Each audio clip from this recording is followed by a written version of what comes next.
8 لاکھ مسلمانوں کی لڑکیاں مرتد ہو کر ہندوؤں کے ساتھ جا چکی ہیں۔ RSS نے ایک بہت بڑی ٹیم تیار کی ہے جو اپنے ہندو نوجوانوں کو 3 یا 6 مہینے کی ٹریننگ دیتے ہیں، اردو زبان بہترین لکھنوی زبان سکھاتے ہیں، تشریف رکھیے، کیسے مزاج ہیں، کیا حال ہے، خیریت ہے، آپ کی دعائیں ہیں، یہ الفاظ سکھاتے ہیں، اور الحمدللہ، انشاءاللہ، ماشاءاللہ، انا للہ، یہ سب سکھاتے ہیں، اور اپنے نوجوان لڑکوں کو یہ سکھا کر کہتے ہیں اب تو مسلم لڑکیوں کو پھنساؤ، اور یہ بھی کہتے ہیں کہ ایک لڑکا اگر کسی مسلم لڑکی کو اس نے مرتد کر لیا تو 2.5 لاکھ کا چیک تو اسی وقت ملے گا، ذاتی مکان اس کے نام کا ہم دیں گے، اور جاب دیں گے، 3 چیزیں دیں گے۔ بے روزگاری کے اس دور میں جس میں کہ کوئی جاب مل ہی نہیں رہا ہمارے نوجوانوں کو، وہ نوجوان، وہی غیر مسلم نوجوان سوچتے ہیں کہ بھئی دونوں ہاتھ میں لڈو ہیں، ہم تو ایک لڑکی کو اپنا بھی لیں گے، اس کو ادھرم بھی بنا دیں گے، اور پھر 2.5 لاکھ کا چیک بھی ملے گا، ذاتی مکان بھی ملے گا، اور اس کے بعد جاب بھی ملے گا۔ کتنا سستا سودا ہے۔ کسی ہندو لڑکی کے ساتھ اگر شادی کرنا ہو تو مصیبت ہے، وہ تلک اور وہ جہیز اور وہ رسمیں اور وہ مسائل، اتنی مصیبت ہے۔ یہاں تو ہم کو مفت میں لڑکی مل رہی ہے، بلکہ لڑکی کے بدلے پتہ نہیں کیا کیا مل رہا ہے۔ اس مہم پر لگ گئے ہیں کروڑوں نوجوان، لیکن ہم سو رہے ہیں۔ اللہ جانے کون سا کوڑا ہمیں چاہیے اللہ کا، کون سا درہ چاہیے، کون سا تماچا چاہیے، کون سا عذاب چاہیے ہمارے جاگنے کے لیے۔ میں نے آیت پڑھی تھی، یہ جو اس وقت کا مسئلہ گناہوں کا نہیں ہے، اس وقت کا اصل مسئلہ ارتداد کا ہے۔ ہمارا ایمان چھیننے کے لیے بلینز آف ڈالرز کے فنڈ ایلوکیٹ کیے گئے ہیں۔ ان پیسوں کا صرف ایک استعمال ہے، مسلمانوں کی جان اور مال لوٹنا۔ یہ بہت چھوٹا کام ہے۔ اب جو کام ہے وہ یہ کہ ایمان چھینو ان سے، ڈراؤ دھمکاؤ بھی، لالچ بھی دو۔ ڈرانا دھمکانا بھی اپنے پچھلے 1 ہفتے میں خوب سن لیا، اور لالچ دینے کی بات اگر نہ سنا ہو اور کانوں میں روئی ٹھوسی ہوئی ہو تو آج تو میں کم سے کم آپ کو بتا رہا ہوں، اب تو جاگ جاؤ۔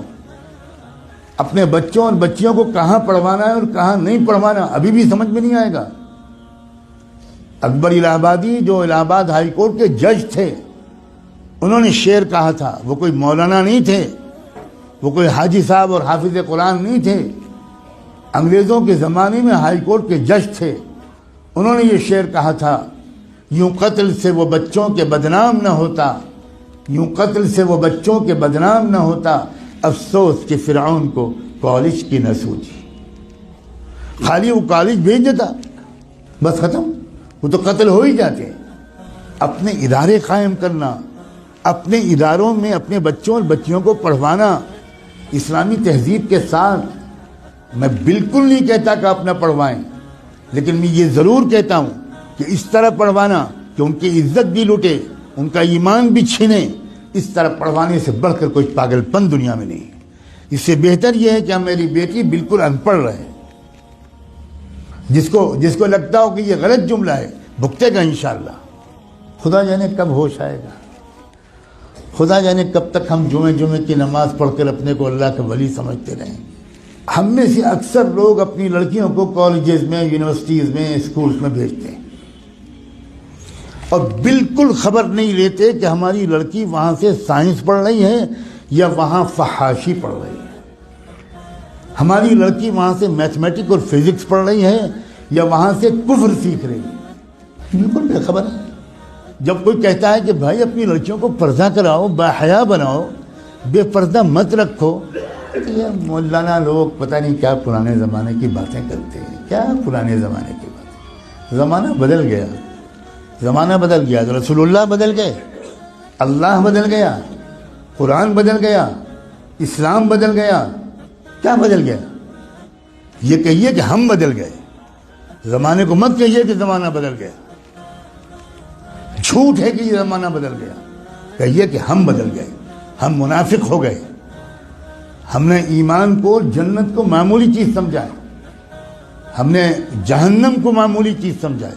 ہزاروں لاکھوں لڑکیاں، جو لڑکیاں گھر سے برقع پہن کے نکلتی ہیں، کبھی آپ فالو کیجئے اپنی بیٹی کو. جو لڑکی برقع پہن کے نکلتی ہے، اس کو، باپ کو کہہ رہا ہوں میں، اس کے بھائی سے کہہ رہا ہوں، کبھی دیکھیے کہ کیا وہ برقع گھر سے باہر کتنی دور تک رہتا ہے، اور اس کے بعد وہ برقع لپٹ کے پرس میں جاتا ہے، اور اس کے بعد کیا ہوتا ہے. کتنی بے خبر ہے امت مسلمہ. میں چند دنوں پہلے شاید جب حاضر ہوا تھا یہاں تو یہ بات کہہ چکا تھا. میں پھر دہراتا ہوں، اور ہو سکتا ہے کہ میں نے نہ کہا ہو، کیونکہ میں ہزاروں جگہ یہ باتیں کہہ رہا ہوں. اتراکھنڈ سے میرے پاس میسج آیا کہ خود ایک وہ لڑکی جو خود حافظ قرآن تھی وہ مرتد ہو گئی. کچھ خبر نہیں. عجیب غریب قسم کی غفلت ہے ہم پر. خدا جانے کون سا نشہ پہ آیا ہم. ابھی 2 روپے کھو جائیں تو نیند اڑ جاتی ہے. ابھی کوئی سودا مہنگا مل جائے 5 روپے تو حالت خراب ہو جاتی ہے، کھانا نہیں کھایا جاتا. اور ایمان چھن رہا ہے، ڈاکے پڑ رہے ہیں ایمان پر. کیا منہ دکھائیں گے محمد رسول اللہ کو قیامت میں؟ کیا ہوگا جس دن کی میزان لگے گی، اعمال تولے جائیں گے، جس دن حقیقت باہر آئے گی، اس وقت کیا ہوگا؟ پکڑو اس کو، جکڑ لو اس کو، زنجیروں میں جکڑ کر جہنم میں پھینک دو اس کو. اپنے اوپر ظلم کرنے والوں کو اللہ تعالیٰ کبھی ہدایت نہیں دے. اللہ تعالیٰ ہمیں ہوش کے ناخن لینے کی توفیق دے.